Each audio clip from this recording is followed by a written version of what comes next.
sokuthanga ngishaya ivideo regarding indaba yathi Thomas Wanganye nebafana bafana.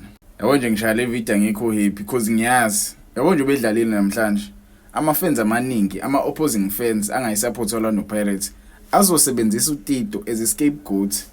Ngiqonda ukuthini na? Azosebenzisa uTito ngalama results esiwathole namhlanje. Azothi the reason why sithole lama result namhlanje is because of uTito.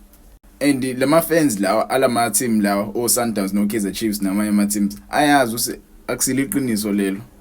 Azi kahle mhlawumbe ukuthi akusile iqiniso but bawusebenzisa leli thuba leli lokuthi uTito uyaboza.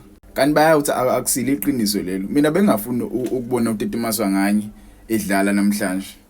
Bengafuni ukubona abadlali bePirates bedlala, yabo.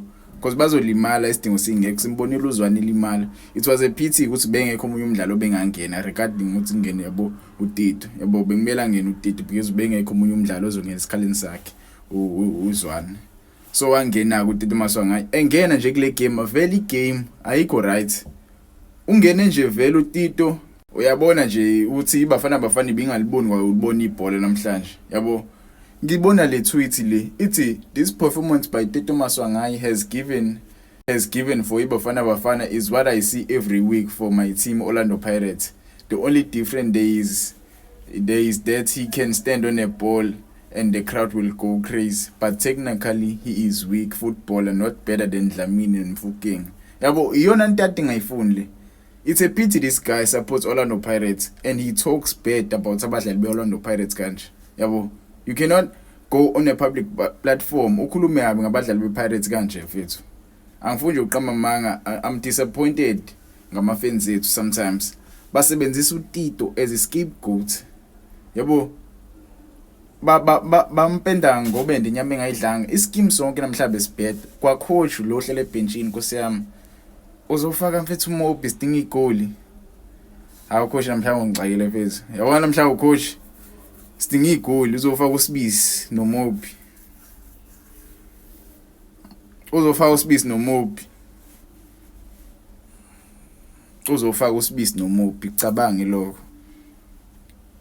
We must score a goal to win the game. Kodwa uzongifayela uSibisi benoMobi. Hayibo.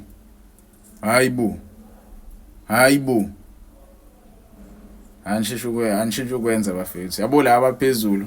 Mina sibeyibona le video le ngicela nidlulise le video izifike kubona bashintshe ukwenza phezulu.